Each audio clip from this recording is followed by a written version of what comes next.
So as we talk about engineering ethics, let's talk a little bit about what happens when things go wrong and some examples of what can happen.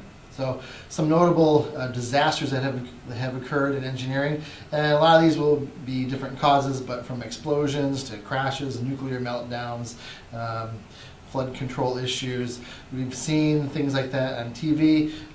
Some things were maybe worse in the past, such as explosions due to boilers not being designed properly and causing explosions. One reason why the ASME boiler code was written, and some other effects too. So let's take a look at a few examples.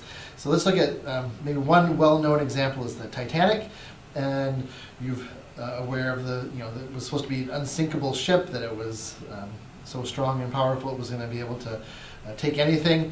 So there were some mistakes that maybe were made, some conflicts of interest that were occurring. Maybe the people that manufactured the ship were trying to show how that it could cross the Atlantic Ocean in record time, and maybe there were overestimates on how powerful the ship would be.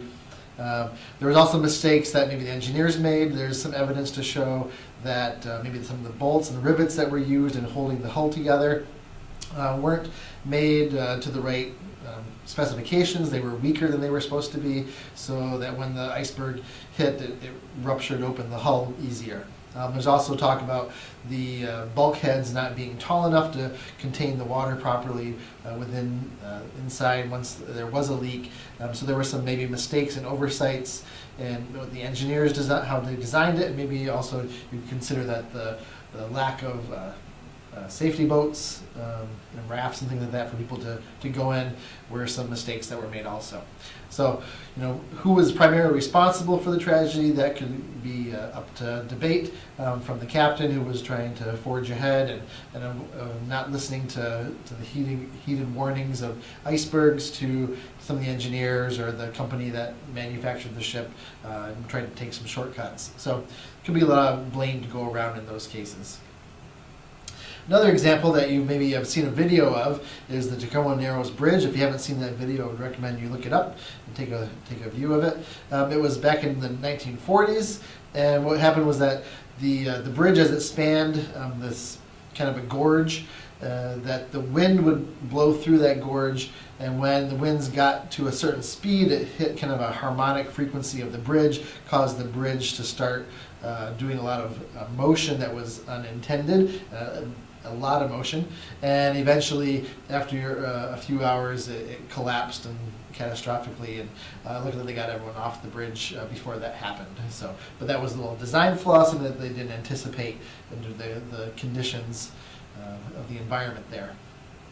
Another example that you're probably aware of is the Space Shuttle Challenger explosion. I remember when this happened when I was young, and what was going on was that they were trying to get a better image of the Space Shuttle program, trying to increase some of the popularity of it by having a civilian teacher go aboard, and they were trying to get this up into space. A lot of schools were watching. They wanted to launch that morning, but it had gotten really cold overnight, and so the O-rings, which were part of what seals the compartments together, there was a reliability issue at cold temperatures, and so some of the engineers had expressed a safety concern over this. Some of the managers overruled that and proceeded with the launch, and they wanted to kind of show that they could still do this at whenever they wanted to.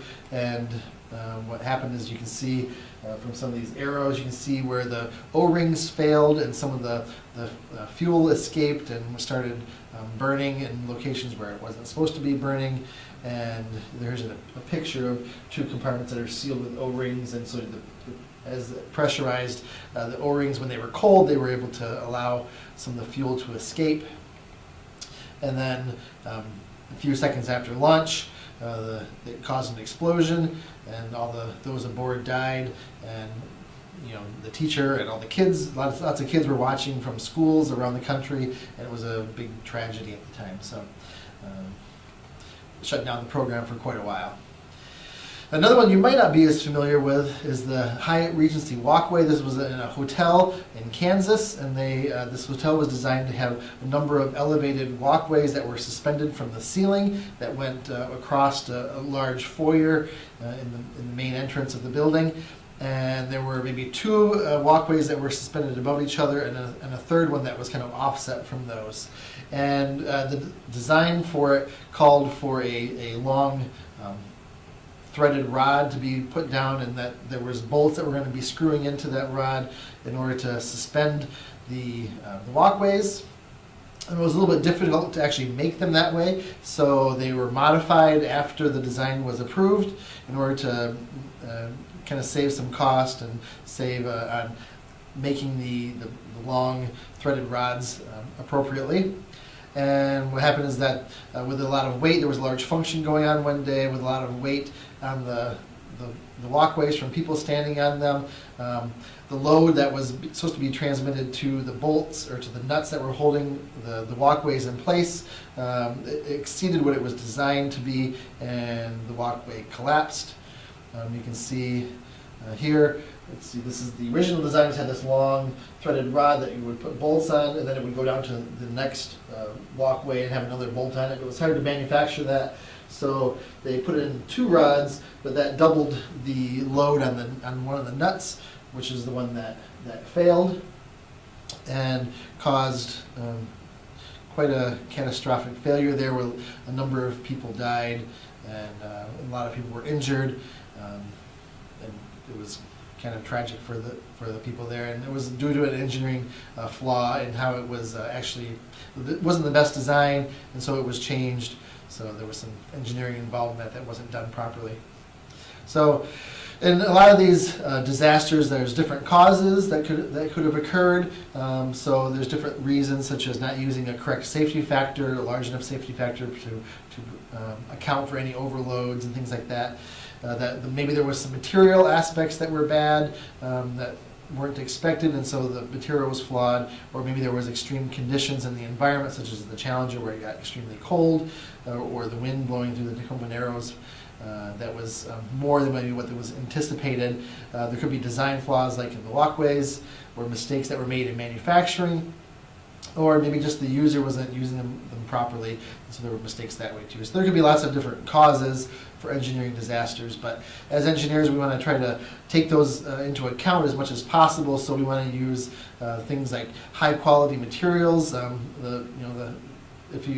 Highest quality material will cost more, so there's some trade-off there, but you don't want to try to avoid using the lowest quality for things that are going to be safety issues.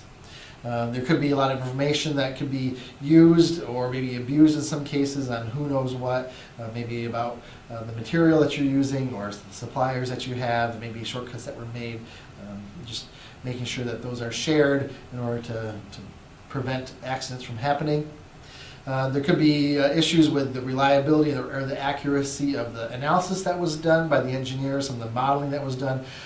When you're doing computer simulations, the information you're putting into the computer, you're assuming that's right in order to get the right answer out, but you could put the wrong information in and you get the wrong answer, and if you're not an expert in that, you might not know the difference.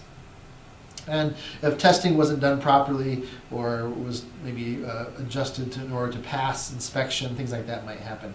So we want to make sure that we try to minimize the dangers that can occur if failure does happen, both danger to people and economic impacts of failure. So those are things that we need to consider as we're designing that could potentially have disastrous results. So.